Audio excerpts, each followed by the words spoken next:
उस कार्यकर्ता का घर है जो लगातार सच्चाई की आवाज़ को बुलंद करने के लिए जाना जाता है। भारतीय जनता पार्टी के उस कार्यकर्ता की आवाज़ को दबाने के लिए किस तरह से घिनौनी राजनीति का सहारा लिया गया। होली जब थी, होली दहन था तो उसमें हमारे ऊपर एक स्कॉर्पियो फंदवा दी गई थी, तो मेरा पैर फ्रैक्चर हो गया। भेदभाव उनकी राजनीति करते हैं, वो सपा के भी साथ रहते हैं, कांग्रेस के भी साथ रहते हैं और प्रेजेंट टाइम वो भाजपा से टिकट भी मांग रहे हैं, जिन्होंने सदस्यता तक अभी नहीं ली थी। भारतीय जनता पार्टी की सदस्यता नहीं ली। जी, भारतीय जनता पार्टी की सदस्यता अभी नहीं ली थी। अब अचानक अगर ले ली हो तो नहीं कह सकते हैं, कैसे बच्चे हैं, इसलिए उसका कुछ होता नहीं है।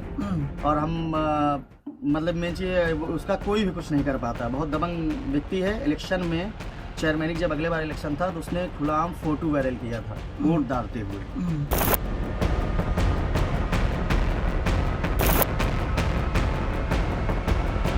उत्तर प्रदेश में निकाय चुनाव के ऐलान के बाद से ही राजनीति में बैठे बड़े बड़े आकाओं को इस बात का अंदेशा होने लगा कि कहीं न कहीं उनकी राजनीतिक कुर्सी उनके हाथ से फिसल न जाए। शायद यही कारण था जिसकी वजह से राजनीति के बड़े बड़े आका जनता के बीच में पहुंचने लगे और जनता से इस बात के खोखले दावे भी करने लगे कि हम आपके सच्चे सेवक हैं। कुछ ऐसी ही तस्वीरें डलमऊ नगर पंचायत में भी देखने को मिली, लेकिन डलमऊ नगर पंचायत की घिनौनी राजनीति का एक प्रारूप ऐसा देखने को मिला जिसकी हकीकत जानने के बाद शायद आपको भी इस बात का अंदाज़ा होगा कि किस तरह से राजनीति और डलमऊ नगर पंचायत के सबसे बड़े आका के द्वारा किस तरह से सच्चाई की आवाज़ को बुलंद करने वाले एक शख्स को दबाने की पुरजोर कवायद की गई। बातचीत करेंगे और जानने की कोशिश करेंगे, लेकिन उससे पहले जरा गौर से इन तस्वीरों को देख लीजिए। कैमरामैन से कहेंगे तस्वीरें दिखाएं। जिस तरह से हम जिस घर में मौजूद हैं, ये उस कार्यकर्ता का घर है जो लगातार सच्चाई की आवाज़ को बुलंद करने के लिए जाना जाता है। भारतीय जनता पार्टी के उस कार्यकर्ता की आवाज़ को दबाने के लिए किस तरह से घिनौनी राजनीति का सहारा लिया गया, वो भी हम आपको बताएंगे और उस कहानी को भी सुनाएंगे। बातचीत करेंगे। हमारे साथ मौजूद है डलमऊ के निवासी। क्या नाम है आपका? मेरा नाम अंकित दीक्षित है। मैं भारतीय जनता पार्टी का एक कार्यकर्ता हूँ। अच्छा, डलमऊ नगर पंचायत के आप निवासी हैं। कैसा आलम है यहाँ का? यहाँ का आलम बहुत बेकार है। यहाँ की जनता मतलब बहुत परेशान रहती है और बड़ी समस्याओं का यहाँ समस्या होती हैं और उनका सामना करना पड़ता है जनता का। मैं अपनी जनता का जो समस्या होता है उसके लिए मैं लड़ाई लड़ता हूँ और जो समस्या चाहे जहाँ की हो हम उनकी मदद करते हैं। और उसी चलतन में मतलब कुछ राजनीतिक लोगों ने हमारे एक्सीडेंट करा दिए थे। अभी एक हफ्ता पहले ट्रक वाले से कराए थे। जब ट्रक वाले से हम बच गए तो अभी होली जब थी, होली दहन था, तो उसमें हमारे ऊपर एक स्कॉर्पियो फंदवा दी गई थी, तो मेरा पैर फ्रैक्चर हो गया है। तो क्या चुनाव लड़ने का ऐसा कोई इरादा था क्या आपका? हाँ, मैं चेयरमैनी इलेक्शन लड़ने जा रहा था और मतलब पूरी जनता कह रही थी कि नहीं आओ आओ, और क्योंकि यहाँ कोई जो चेयरमैन है सुन नहीं रहे हैं। और अच्छा, किस तरह की समस्याओं का सामना, कैसी समस्याओं का सामना यहाँ की जनता को करना पड़ा? यहाँ बहुत सी समस्याएं हैं, जैसे आवास लोगों को नहीं मिल पा रहा है और किसी को पेंशन नहीं मिल पा रही है, साफ सफाई की है, बहुत समस्याओं की दिक्कत थी। इसी चलतन से मैं पब्लिक की मदद करता था, जनता की अपनी, तो जनता ने हमसे तो क्या आपके द्वारा लगातार विरोध किया जा रहा था? जी, मैं कंटिन्यू नगर पंचायत का विरोध कर रहा था। नगर पंचायत में हो रहा है भ्रष्टाचार का? जी, मैं भ्रष्टाचार का कंटिन्यू विरोध कर रहा था। इसी चलतन में हमें 2-3 बार भेजा भी गया लोगों के माध्यम से कि इन्हें मैनेज करो। जब हम गांव में जानकारी कर रहे थे, लोगों से हमें जानकारी मिली कि जब आपकी कॉलोनी आई आवास योजना, तो इसमें भी कई सारे फेरबदल करने की पुरजोर कोशिश की गई। जी, हमारा आवास मतलब मुझे आपात कर दिया गया कि 1 मंजिल घर है, 4 पहिया मोटरसाइकिल है और बरसात के चलतन मतलब मेरा पूरा घर गिर गया था। मैं सारे अधिकारी से रिक्वेस्ट की, हाथ जोड़ा कि मुझे आवास दे दो, मैं भारतीय जनता पार्टी का एक कार्यकर्ता हूँ। किसी अधिकारी ने नहीं सुना। फिर एक शुक्ला एसडीएम यहाँ हमारे डलमऊ तहसील में आए, उन्हें मेरी परेशानी थोड़ी बहुत समझ में आई, तो उन्होंने मेरा पूरा जब घर गिर गया तो मतलब वाहन करा के मुझे एक गेस्ट हाउस में रुकवाया पूरी फैमिली को हमारे। ये आलम हो गया था। जी, और इसके बाद भी मुझे नहीं मिला, तो फिर मैंने खुद अपने आप और जनता का सहयोग लेके हम माननीय मुख्यमंत्री जी के पास और सबके पास गए, स्वतंत्र देव जी के पास। तब बड़ी लड़ाई लड़ने के बाद किसी तरह मुझे आवास मिला और यहाँ के अधिकारी और यहाँ के लोग कोई सुनवाई नहीं करते, ना कोई फरियादियों की मदद करते। भाजपा के आप एक मजबूत कार्यकर्ता हैं, ऐसा हम नहीं, जनता कह रही है यहाँ पर। और जिस तरह से आप बता रहे हैं, जिस तरह की तकलीफ़ों का सामना आपको और जनता को करना पड़ रहा है, भाजपा का एक नारा है कि सबका साथ सबका विकास। क्या ऐसा यहाँ देखने को मिल रहा है डलमऊ नगर पंचायत में, जो नगर पंचायत के अध्यक्ष हैं उनके द्वारा ऐसा किया जा रहा है? नहीं, हमारी सरकार सबका साथ सबका विकास तो करती है, हम्म, मगर यहाँ के नगर पंचायत जो मतलब अध्यक्ष है वो सबका साथ सबका विकास नहीं कर पाते हैं। वो भेदभाव की राजनीति करते हैं। वो सपा के भी साथ रहते हैं, कांग्रेस के भी साथ रहते हैं, और प्रेजेंट टाइम वो भाजपा से टिकट भी मांग रहे हैं, जिन्होंने सदस्यता तक अभी नहीं ली थी। भारतीय जनता पार्टी की सदस्यता नहीं ली है? जी, भारतीय जनता पार्टी की सदस्यता अभी नहीं ली थी। अब अचानक अगर ले ली हो तो नहीं कह सकते हैं। हाँ, बिल्कुल, पलटने में देर नहीं लगती।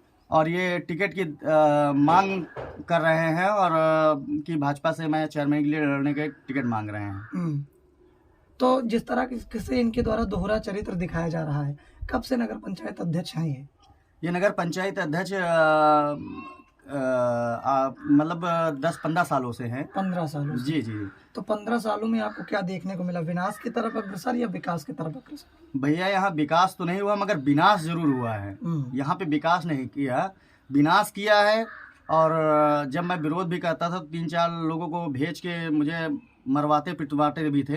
हाँ, मतलब धमकियां दी जाती थी, मारपीट भी होती थी। मारपीट भी होती थी, मगर यहाँ इतने प्रभावशाली ये लोग हैं कि एक FIR तक थाने में नहीं लिखी जाती थी। मतलब भारतीय जनता पार्टी के कार्यकर्ता होने के बावजूद? जी नहीं, कोई भी यहाँ सुनवाई नहीं होती। तो इसके बाद मैंने बड़ी मुश्किल से मैंने भ्रष्टाचार की विरोध किया था, एक साई ऊर्जा वो पैनल वाले जो होते हैं, मैंने उसके खिलाफ जनसूचना डाली, सब कुछ डाला। इसके बाद मेरे खिलाफ कार्रवाई, जब मुझे मारे पीटे, मैंने एप्लीकेशन दिया, उसके खातिर में मुझे थाना इंस्पेक्टर पागल घोषित कर रहे थे। क्या कह रहे थे? कहते आप मेंटली डिस्टर्ब हो। हाँ। फिर भी मैंने जब लखनऊ में जाकर, मतलब सत्ता के रसूख का ये आलम है कि आपको बता दिया जी सच्चाई की आवाज बुलंद जी कि आप मेंटली डिस्टर्ब हो। तो हमने कहा ये आप नहीं प्रमाणित करेंगे, आप मेरा चेकअप कराएं, और जब यहाँ डॉक्टर बोलेंगे तभी आप हमें साबित कर सकेंगे मैं पागल हूँ। और आप एक भारतीय जनता पार्टी के कार्यकर्ता के साथ इसका अभद्रता नहीं कर सकते। तो उन्होंने कहा राजनीति कर रहे हो, अगर एक मुकदमा लिख दिया तो तुम्हारा दिमाग हरा भरा हो जाएगा। कौन थे उस समय थाना इंचार्ज? उतनी समय थे कोई ठाकुर साहब एक थे इंस्पेक्टर, नाम तो हमें नहीं याद है। फिर मैंने ठेकेदार के खिलाफ मैंने लखनऊ गए, सब शिकायत की मंत्रियों से। तो कप्तान के उससे मुकदमा का आदेश हो गया। तो जिसमें मुकदमा लिखा 323, 504, 506 का मुकदमा विपक्षी के खिलाफ लिखा गया, मगर विपक्षी ने दमदारी के और दबाव से। अच्छा, जिस तरह से लगातार समस्याओं का सामना आपको करना पड़ा, हाल ही में एक्सीडेंट हुआ, सड़क दुर्घटना आपके साथ हुई जी। सड़क दुर्घटना के बाद आपको कुछ ऐसा अंदेशा लगा कि ये विपक्षियों की चाल है, ऐसा कुछ? नहीं, ये विपक्षियों की चाल है, क्योंकि जिसके खिलाफ मैंने मुकदमा लिखाया था उसने मुझे दबाव और असलहे के बलबूते मुझे समझौता भी करवा लिया गया था। और करवाया गया था? जी। और मैंने शिकायत भी की, इसकी मतलब इसकी कोई वो नहीं किया गया। तो उसके सर जो आपका विपक्षी है जी, उसके सर पर किसका संरक्षण मानते हैं? नगर पंचायत अध्यक्ष का संरक्षण है, इसीलिए उसका कुछ होता नहीं है। और हम मतलब मेन चीज उसका कोई भी कुछ नहीं कर पाता। बहुत दबंग व्यक्ति है। इलेक्शन में चेयरमैन जब अगले बार इलेक्शन था तो उसने खुलाआम फोटो वायरल किया था वोट डालते हुए। प्रशासन ने उसके खिलाफ एक मुकदमा तक नहीं लिखा था। तो इस तरह के ये है। और मुकदमा मुझसे जबरदस्ती समझौता कराने के बाद उसी के 2 दिन बाद मेरे साथ ये हादसा होना शुरू हो गया स्टूडेंट का। और मतलब बहुत सी समस्याएं का, और लोगों से कहना भी है कि मतलब ये बच गए हैं, दोबारा हम इनको मरवा देंगे जान से।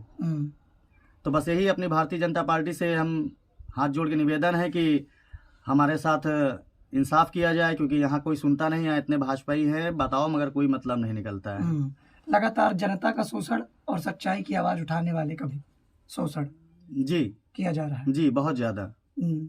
यहाँ कोई मतलब सच की आवाज उठाने वाला है नहीं। अगर उठाओ, जनता की समस्या करो, और उन्हें हम किसी उधार से पैसे लेके, ब्याजू लेके मैं उनकी समस्या को लेके जाता हूँ, और उसका निस्तारण भी अधिक होता है। मगर यहाँ कुछ अधिकारी हैं और कुछ वो हैं, कहेंगे यहाँ मैं DM को भी मतलब मैनेज कर लेता हूँ और ADM को पैसे देके, मतलब ये सब कहा करते हैं वो लोग। तो आप समझिए रायबरेली जिले की सच्चाई है जो हम आपको बता रहे हैं। फिलहाल रायबरेली जिले की नहीं, पूरे देश में कहा जाता है कि सच बोलना अब देश में गुनाह हो गया है।